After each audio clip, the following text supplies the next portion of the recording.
Hello and welcome back to the channel. इस edition में हम देखेंगे एक ऐसी कंपनी जो कि एमिशन सिस्टम्स में इन्वॉल्व है। इनका काफी बड़ा मार्केट शेयर प्राइवेट व्हीकल और कमर्शियल व्हीकल के एमिशन कंट्रोल सिस्टम्स में है।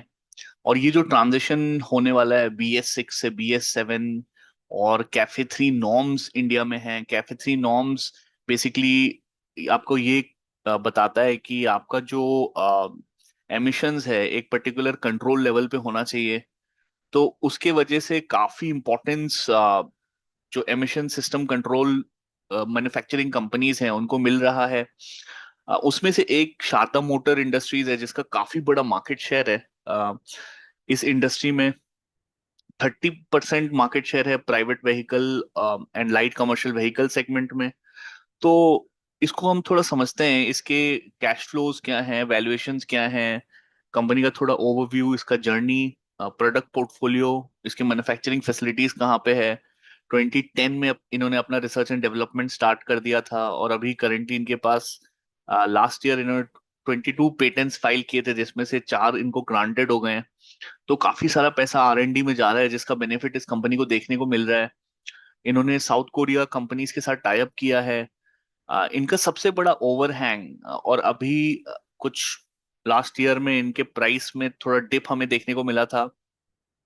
एक तो ओवरहैंग और फियर शेयर होल्डर्स और इन्वेस्टर्स के माइंड में ये है कि इंडस्ट्री एक तरीके से इलेक्ट्रिक व्हीकल की तरफ जा रही है। और क्योंकि एमिशन सिस्टम्स इलेक्ट्रिक व्हीकल में रिक्वायर्ड नहीं है, तो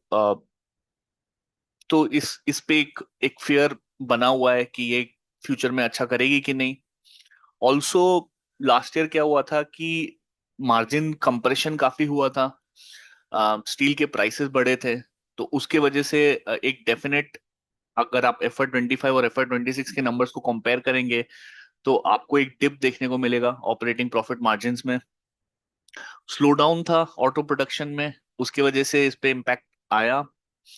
ऑल्सो इनका जो है कस्टमर कंसंट्रेशन रिस्क है, इनके जो टॉप 2 प्लेयर्स हैं उनका कंसंट्रेशन काफी हाई है। और इनका अभी क्या हुआ लास्ट ईयर में भी, I think broadly as a market mid cap में डी रेटिंग हुआ और FII का सेलिंग हुआ। तो उसके वजह से इसको भी इम्पैक्ट पड़ा।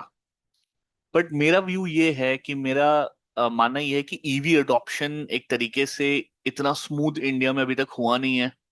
और इनका कंसंट्रेशन रेवेन्यू का जो है वो इंडिया में है अभी करेंटली, बट धीरे धीरे वो क्या कर रहे हैं कि उनके और भी सेगमेंट्स हैं। जैसे लाइट वेटिंग बोल के एक सेगमेंट है जिसमें आप ऑटो कार्स में कार के कंपोनेंट में फिट करते हो वो कंपोनेंट्स, और उसके वजह से आपका कार एक तो लाइट हो जाता है और उसमें से आपके एफिशिएंसी फ्यूल वाइज, या अगर आप इलेक्ट्रिक व्हीकल भी हो तो आपका माइलेज और वो सारी चीजें काफी बढ़ जाती है। तो ये एक उनका बहुत बड़ा फोकस एरिया है जिसके लिए उन्होंने टाई अप्स भी किए हैं, ग्लोबल टाई अप्स। और वो एक्सपोर्ट में भी अभी देखना शुरू कर रहे हैं, तो वो डाइवर्सिफाई करने की कोशिश कर रहे हैं अपने रेवेन्यू सोर्सेस। करेंटली FY 26 की अगर मैं बात करूं तो इनका जो रेवेन्यू है CV एमिशन कंट्रोल सिस्टम्स पे, commercial vehicle control emission system से 44% था, प्राइवेट व्हीकल एमिशन से 43% था। तो देखा जाए तो इनका जो रेवेन्यू है एक तरीके से एमिशन सिस्टम्स पे थोड़ा कॉन्सेंट्रेटेड है। और China+1 जो स्ट्रेटेजी है उसके वजह से इसको बेनिफिट मिल रहा है। यूरोपियन और US और UK मैन्युफैक्चरिंग ऑटोमोबाइल इंडस्ट्री जो हैं वो डाइवर्सिफाई करना चाहती हैं अपने सोर्सेस। तो अ, क्योंकि ये इंडिया में 30% होल्ड करता है तो इसको डेफिनेटली एक बेनिफिट देखने को मिल रहा है। तो हम क्विकली डाइव इन करते हैं, कंपनी का थोड़ा ओवरव्यू देखते हैं और समझते हैं थोड़ी कंपनी को। तो ये कंपनी का हेड ऑफिस दिल्ली में है। इनका Q4 ऑफ FY 26 रेवेन्यू जो है वो 971 करोड़ था। 71 तो $103 million। और एबिटा जो इनका था क्लोज टू $12 million था, जो कि 112.9 करोड़ है। इनका एक R&D सेंटर चेन्नई में है। एक design and development centre Namyang South Korea में है। 125+ R&D मैन पावर है। तो 2010, अगर आप इनका जर्नी देखें तो 2010 से ही ये लोग काफी हेविली इन्वॉल्व हैं R&D में। इनके थोड़े बिजनेस वर्टिकल्स देखेंगे तो एमिशन बिजनेस में है, लाइट वेटिंग बिजनेस में है। अब लाइट वेटिंग बिजनेस जो है वो सिर्फ पेट्रोल या डीजल व्हीकल से सीमित नहीं है, क्योंकि आपका जो ईवी का अडॉप्शन है, एक तरीके से बहुत लोग थोड़े एप्रीहेंसिव हैं और वो हाइब्रिड की तरफ जा रहे हैं। तो हाइब्रिड में भी एमिशन सिस्टम्स की रिक्वायरमेंट है। तो इफ गोइंग अहेड ईवी का इंफ्रास्ट्रक्चर का अडॉप्शन थोड़ा स्लो होता है, या it may take 10 years to fully move into EV, then this company may benefit from that. तो 30% इनका जो मार्केट शेयर है वो प्राइवेट व्हीकल और light commercial vehicle emission system में है, और 14% जो वैल्यू मार्केट शेयर है वो private vehicle and light commercial vehicle control arms and links में है। राइट। तो अगर पेटेंट्स ग्रांटेड की हम बात करें तो इन्होंने 22 पेटेंट्स फाइल की थी, जिसमें से 4 पेटेंट इनको ग्रांट हुई थी ओवर द लास्ट 4 years। इनकी मैन्युफैक्चरिंग यूनिट्स काफी वेल स्प्रेड आउट हैं। चेन्नई में 2 हैं। चेन्नई में महिंद्रा वर्ल्ड सिटी में है। महिंद्रा वर्ल्ड सिटी में काफी मेजर ऑटोमोबाइल मैन्युफैक्चरर्स हैं, तो वो प्रॉक्सिमिटी एक तरीके से उनको बेनिफिट करती है। एसईजेड जोन भी है। तो वो सारी चीजें एक नेटवर्क इफेक्ट वहां पे बनता हुआ दिखता है। तो उसकी वजह से वहां पे 2 मैन्युफैक्चरिंग यूनिट है। नासिक में 2 है, उत्तराखंड में 1 है और पुणे में 3 है। और स्ट्रेटेजिक कोलैबोरेशन की अगर हम बात करें तो एक तो डोंगी के साथ है, जो कि साउथ कोरियन कंपनी है, और एक प्योरम के साथ है। इसके बारे में हम और अगले स्लाइड्स में बात करेंगे। तो सेगमेंट्स अगर हम देखेंगे क्या सेगमेंट सर्व करती है, तो passenger vehicle, commercial vehicle, tractor and gensets. तो इनका जर्नी 1986 में शुरू हुआ था। शारदा मोटर इंडस्ट्रीज का इनका आईपीओ लिस्टिंग 1987 में हुआ था। 1994 में इन्होंने first large scale production unit and entry की थी। Then they forayed into exhaust systems business with the Chennai unit. In 2002, they ventured into suspension assembly business and established R&D unit for exhaust system. 2007 में ये लोग ने Mahindra world city plant डाला था for backward integration purposes. Established R&D for emission control systems in 2010, which paid rich dividends.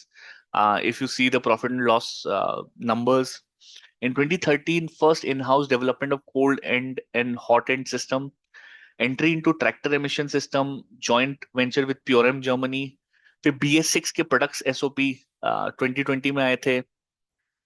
तो अब ये जो BS6 से BS7 का ट्रांजिशन हो रहा है, उस होने वाला है, उसमें लोग कह रहे हैं कि इसको काफी बेनिफिट मिलेगा, क्योंकि आपका जो कंट्रोल एमिशन सिस्टम है वो और कॉम्प्लेक्स होता जाता है।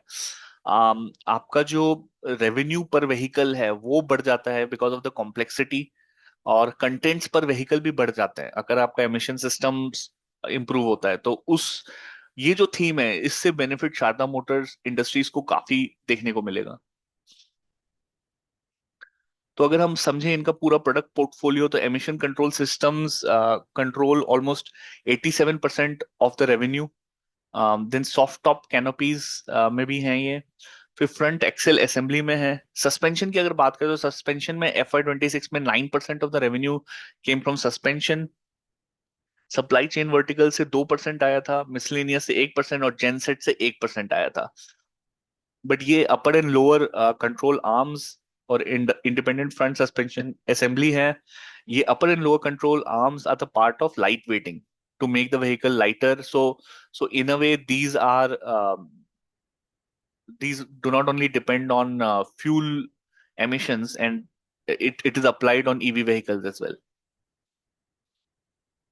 सो मैन्युफैक्चरिंग यूनिट्स हम बात कर रहे थे, तो उत्तराखंड में एमिशन कंट्रोल सिस्टम्स हैं, सनंद में एमिशन कंट्रोल सिस्टम्स हैं, नासिक में emission control system roof system light waiting assembly है। फिर चाकन महाराष्ट्र में एमिशन कंट्रोल सिस्टम और लाइट वेटिंग असेंबली है। चेन्नई में emission control system tube mills हैं और R&D फैसिलिटी है। एमिशन बिजनेस वर्टिकल का थोड़ा ओवरव्यू देखेंगे तो 30% market share in India for the passenger vehicle and light commercial vehicle segment. Multiple serving multiple segment in OEMs, collaborating with multiple OEMs in private vehicle, commercial vehicle, and off-road segment. joint venture with Purem, which was formerly known as Everpasture. Strong R&D capabilities, patents granted, 4 patents granted in the last 4 years. Comprehensive customer base, catering to both domestic and international market. Right now, very limited to domestic. International market, they are beginning to expand. The China Plus One theme is beginning to play out, because of which it should see tailwinds within their revenue and profitability.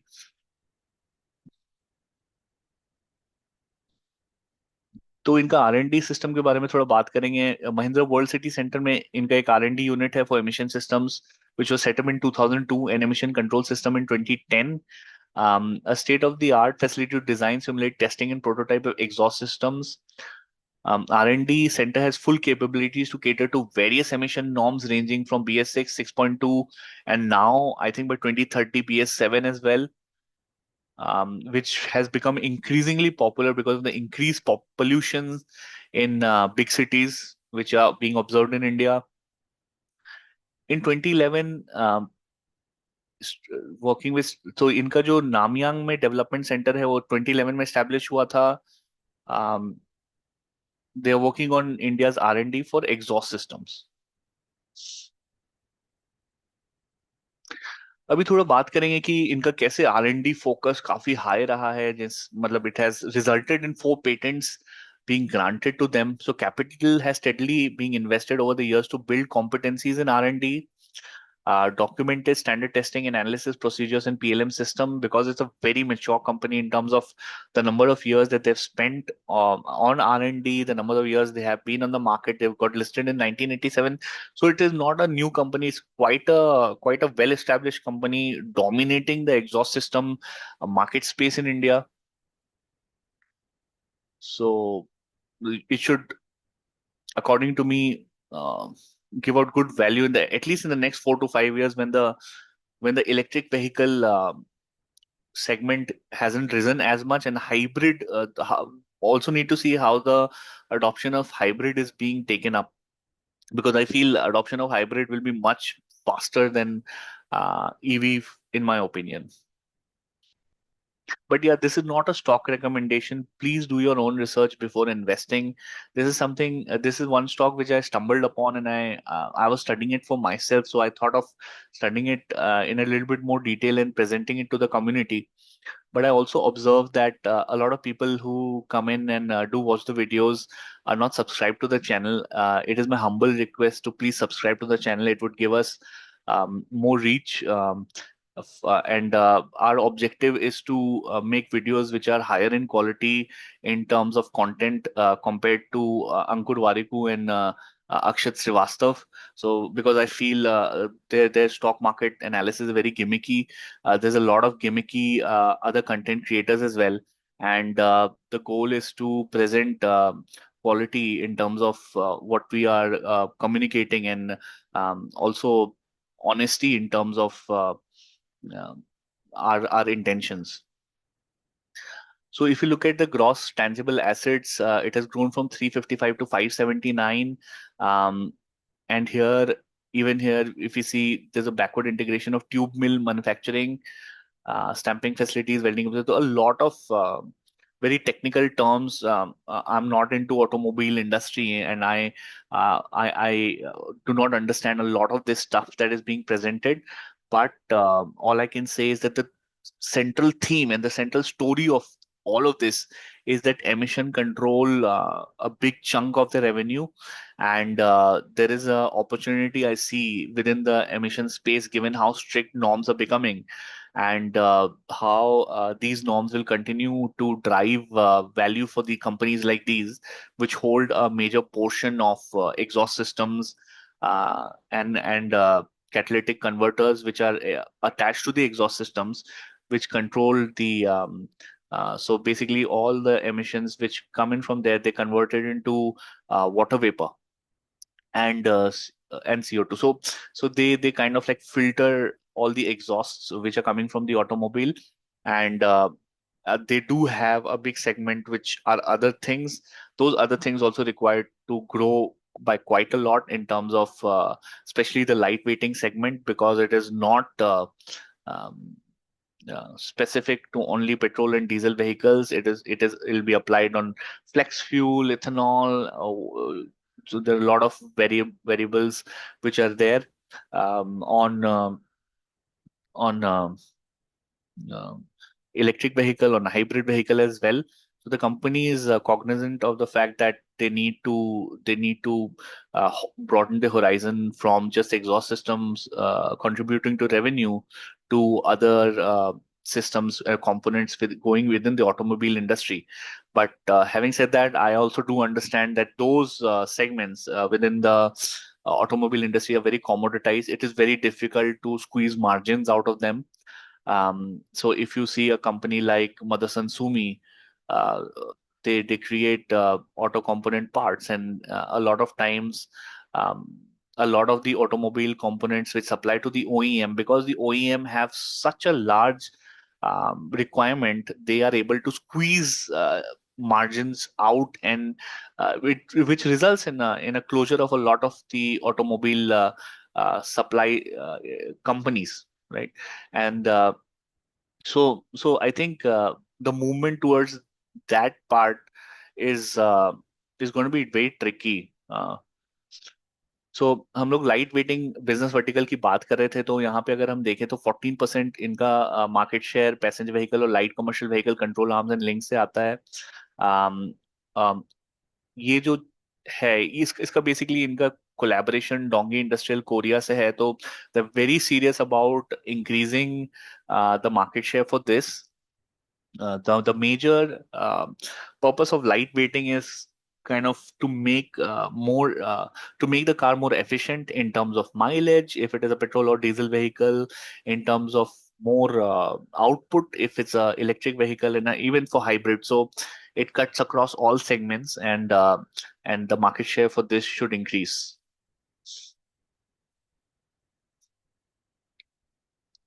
So lightweighting emerges as one of the key megatrends for auto OEMs globally. So the drivers of lightweighting is to reduce fuel consumption by lowering fleet level CO2 emission. Um, अगर आप यहाँ पे देखें तो it serves twin purpose of government reducing oil imports and controlling pollution. So we know कि oil जो है हमारे डेफिसिट का ग्लोबल इंडिया डेफिसिट का एक बड़ा पार्ट है, और अगर हमें इसे लिमिट करना है तो एक तरीके से लाइट वेटिंग एक बहुत इंपॉर्टेंट पार्ट हो जाता है. इससे आपके ऑयल का जो एक्सपेंडिचर है वो कम होता है. तो it's a big part of the government's initiative. Besides other things like ethanol, which is very widely contested because a lot of people are saying that because of ethanol blending, moving to some very high percentage, the quality of the engines and those kind of things are being impacted. I've also seen videos where a car has broken down because of ethanol blending, and insurance haven't paid it out. So तो बहुत सारी चीजें हैं जो I think car owners को उतना पसंद नहीं आ रहा होगा अभी जो चल रहा है.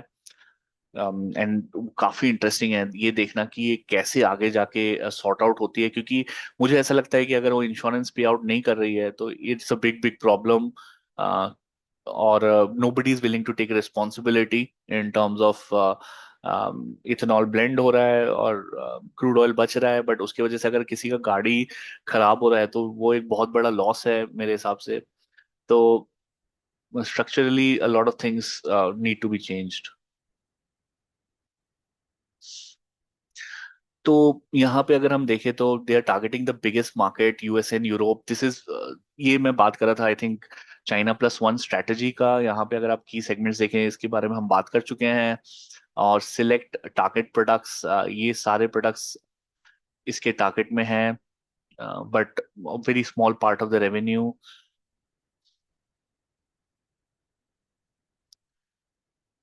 तो यहाँ पे इन्होंने अपने स्लाइड में भी China+1 का जिक्र किया है. To grow revenues from overseas customers over the last few years in the back of supply chain issues led by the COVID-19 pandemic. India is being looked at as an alternative to China. Both trends put together give a great opportunity for exports from India. तो market size की अगर बात करें तो यहाँ पे आप देख रहे हैं 1100 मिलियन का सीवी एमिशन कंपोनेंट्स का ही मार्केट साइज है. ट्रैक्टर एमिशन का 85 मिलियन का. सो ये सारे थोड़े छोटे हैं, बट सीवी कमीशन का एक बहुत बड़ा मार्केट साइज है यूरोप और यूएसए से।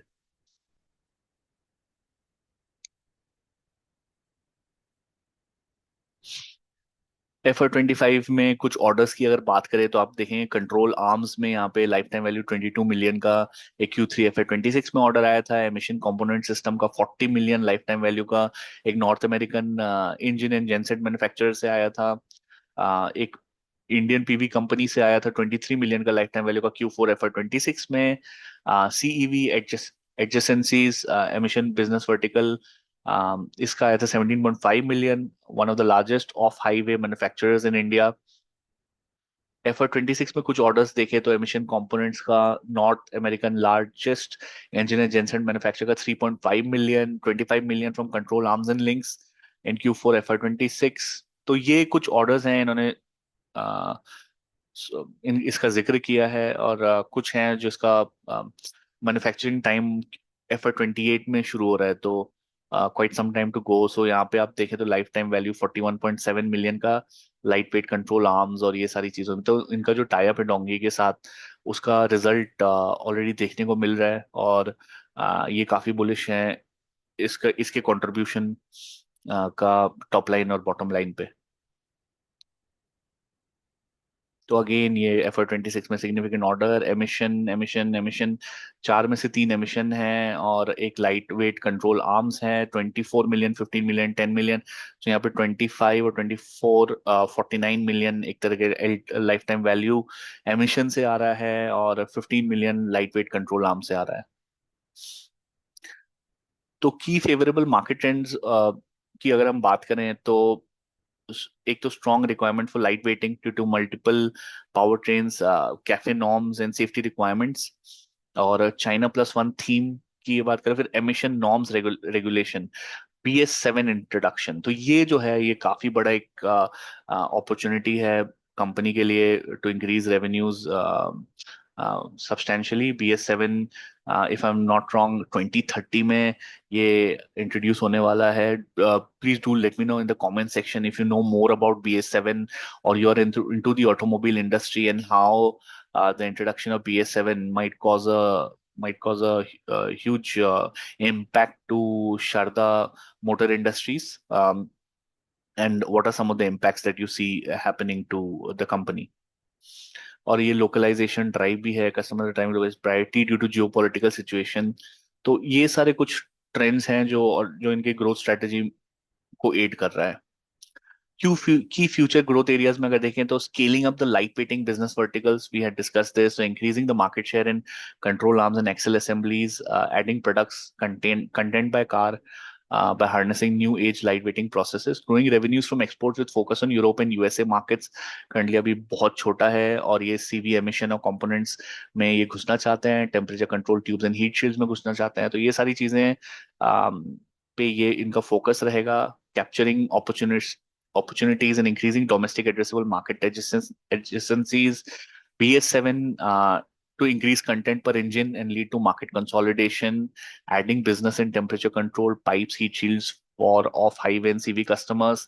एक तो इनका बैरियर टू एंट्री, इनका रिसर्च एंड डेवलपमेंट है, इनका पेटेंट्स हैं। तो वो एक तरीके से एक मोट है, मार्केट शेयर हाई है। तो इतना आसान नहीं है BS7 में किसी को भी आके पार्टिसिपेट करना। तो कंपनी को एक स्ट्रॉन्ग एडवांटेज है BS7 इम्प्लीमेंटेशन से। और M&A in power train agnostic products and entry into adjacent exponential markets, तो ये भी इनका एक फोकस है। तो अगर इनके नंबर्स देखें, नंबर्स में क्या चल रहा है, क्या हो रहा है, नंबर्स ऊपर जा रहे हैं, नीचे जा रहे हैं, ट्रेंड क्या रह रहा है, तो यहाँ पे अगर आप देखें Q4 FY 26 में ऑलमोस्ट 972 करोड़ का रेवेन्यू फ्रॉम ऑपरेशन था, जिसपे एबिटा 113 था, और पैट जो है 89 था। So these are the quarterly numbers. और अगर हम FY 26 की बात करें तो आप यहाँ पे अगर देखेंगे तो FY 26 में 3397 रेवेन्यू फ्रॉम ऑपरेशंस था, और एबिटा 419 करोड़, और पैट वाज अराउंड 345 करोड़। तो ऑलमोस्ट क्लोज टू 10% का पैट मार्जिन हमें देखने को मिल रहा है। यहाँ पे consolidated profit and loss statement अगर हम देखें तो हमने बात की थी कि कैसे शेयर प्राइस में एक डिप आया था because of the rise in input cost, वो आपको यहाँ पे देखने को मिलेगा। जैसे अगर आप यहाँ पे देखिए ग्रॉस प्रॉफिट मार्जिन पहले 25.5% था Q4 ऑफ FY25 में, तो वो घट के अब 22.2% हो गया है। तो उसका डेफिनेट एक इम्पैक्ट देखने को मिल रहा है। बट उसकी वजह से ये भी हो रहा है कि जो आपका जो प्राइस है, करंट प्राइस जिस पे शेयर प्राइस अवेलेबल है, वो आपके DMA 200 और DMA 50 एवरेज से लोअर पे है। तो वो हम देखेंगे कुछ देर में। और ये कैश पॉजिटिव कंपनी भी है। अगर आप देखिए cash generate from operation close to 475.5 and net cash from operating activities close to 362.9। So this is a very good sign that the company not only producing profits produce करके आपके हाथ में अगर कैश ना हो तो it becomes a huge problem, because then you go into this debt cycle, then you go into this non-repayment and these kind of things. So these might really hamper the workings of the industry, because you're looking at capex investments, you're looking at a lot of working capital, so which is required for this kind of industry. So cash flow positive होना एक बहुत ही important चीज है ऐसे industry के लिए। And if a company is not cash positive, then it needs to be relooked at, that why would I go into a company which is not cash positive, and I would have to think twice before even proceeding investing in that company. So also I want to stress that this is not a stock recommendation, and please consult your financial advisor or do your own independent research for evaluating any stocks. And do please let me know in the comment section your thoughts about this stock, and how you look at the story of Sharda Industries playing out, and what are some of the negatives that you see that can impact. According to me, the big negative is the concentration risk that it has. Uh, the biggest two players make up a huge chunk of the exhaust emission revenue, and obviously the transition in the long run has to happen to EV.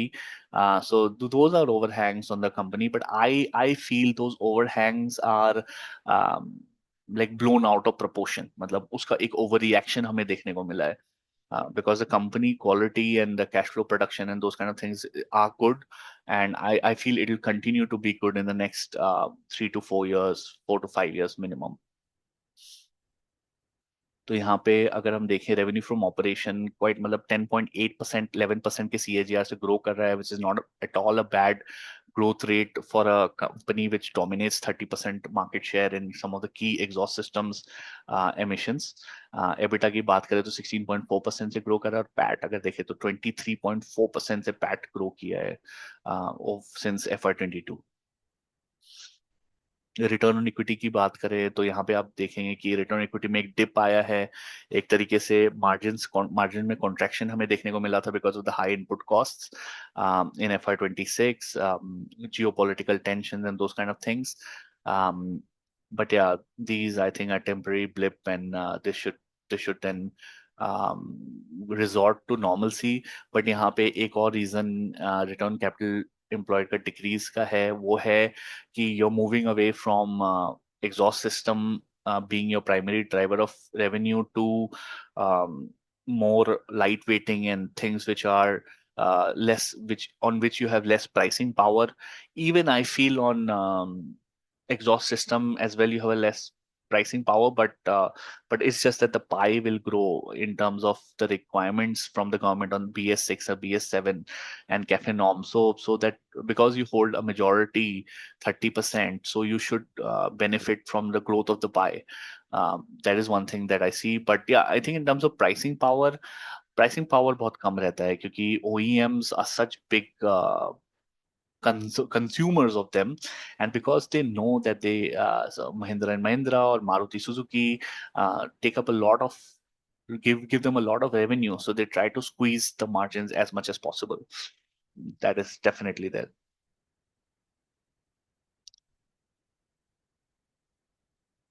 तो थोड़ा सा हम screener analysis पे भी देखेंगे कि क्या हमें देखने को मिल रहा है in terms of the valuation and those kind of things before we go ahead and close this. तो यहाँ पे अगर हम देखें तो ये Sharda motor industry is close to 4741 crore की कंपनी है। इसका प्राइस करंटली 826 करोड़ पे है, जिसपे 1.42% का राइज देखने को मिला था 19 जून को, फ्राइडे को, 2026, when the markets were open.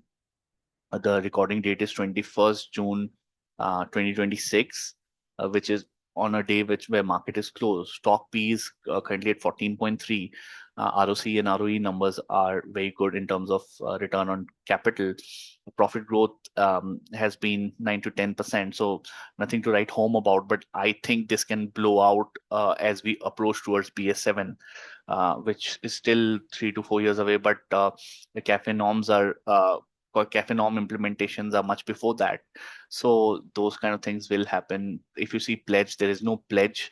There is a reduction in promoter holding that has happened. Dividend yield is 1.97%. Price to earning is around 14.3, as we discussed. It has free cash flow on its book, as we saw the slides. um, यहाँ पे date to equity देखे तो very negligible debt that they have taken to fund their capex and everything. So if you look at here, um, they are setting up. So the company intends to maintain a capex of 50 to 60 crore for FY26 and will incur incremental capex based on order wins. So these are all coming from internal accruals, which is a great sign that they are not going back to debt to fund this. Although some might argue that debt gives them a leverage of reducing the profitability, paying less taxes, and those kind of things. But if I think you have enough cash on your books, then you might as well utilize it. If your dividend yield in itself is 1.97%, which I feel is quite decent, um, can be higher, but yeah, they are looking to also expand and those kind of things. So yeah, I think it looks very rational to me. Yeah, so here they take out the market share, and here you can see the customer base: Hyundai, Mahindra, Tata, SML, Isuzu, M&M and Hyundai 71% total revenue को contribute करती है। तो ये concentration risk है, जैसे मैं थोड़ा सा एप्रीहेंसिव रहता हूँ। बट ये आई थिंक ये कंसंट्रेशन रिस्क वाली जो कंपनी है, ये भी चेंज हो गई है। क्योंकि अगर मैं आई थिंक प्रायर ईयर्स में जाऊं तो ये कोई और कंपनी होगी। तो ये आई थिंक इसको ऑब्जेक्टिवली भी देखना बहुत जरूरी है। सेगमेंट वाइज कस्टमर स्प्लिट की अगर मैं बात करूँ तो पैसेंजर व्हीकल 55% और कमर्शियल व्हीकल 40% कंट्रीब्यूट करती है। R&D facilities, Chennai and south strategic partnership. और यहाँ पे अगर आप देखें तो फोकस ऑन एक्सपोर्ट मार्केट भी इनका है। तो currently export contribute just 1 to 2% of revenue, and the company एक्स to make exports a substantial part of its business. और ये $40 million का जो डील यूएस का क्रैक हुआ था, that should open a lot of doors for them. तो यहाँ पे अगर हम प्राइस की बात करें, तो अगर आप प्राइस यहाँ पे देखें तो ऑलरेडी 50 DMA और 200 DMA के नीचे बैठा है। Price price to earnings ratio की बात करें तो ये प्राइस टू अर्निंग्स में एक डिप आया है। अर्निंग पर शेयर में कांस्टेंट एक राइज हमें देखने को मिला है जैन 2022 ऑनवर्ड से। मार्केट कैप टू सेल्स की बात करें तो ये करेंटली 1.4 पे बैठा है, और ये जो कि median market cap to sales से हायर है। 0.9 median market cap to sales का रेशियो है। और अगर सेल्स एंड मार्जिन देखें यहाँ पे, तो आप देखें कि नेट प्रॉफिट मार्जिन परसेंटेज जो कि यहाँ पे था आपका 12.55% पे, which was on 31st March 2024, has gone down, right? So it has gone down here to 9.19%. So एक मार्जिन कॉन्ट्रैक्शन डेफिनेटली देखने को मिला है, जिसकी वजह से प्राइस में भी एक तरीके से हमें डाउनवर्ड ट्रेजेक्टरी थोड़ा देखने को मिला था। प्राइस टू बुक की अगर मैं बात करूं तो यहाँ पे currently price to book is lower than the median price to book. Price to book is currently at 3.4, which is lower than 4 price to book, which is the median price to book. Quarterly numbers और ये सारी चीजें I think हमने already discuss किया था presentation में। 3397 करोड़ का revenue, and then 345 crore का net profit. Earning per share में आप देखिए ये 11.20 पे था, एंड यहाँ पे क्लोज टू 5-6x, मतलब ये अगले 5 साल में हुआ है अर्निंग पर शेयर में। ये स्टॉक प्राइस CAGR में आप देखेंगे कि लास्ट ईयर में एक डिप देखने को मिला था because of the reasons which I mentioned, which was EV transition overhang, margin compression, which happened due to geopolitical reasons, slowdown in auto production, which was seen, and customer concentration risk, which the investors are pricing in, and the mid cap derating and FIS selling, which happened uh, in in the last 1 year. So that is the reason the price fell.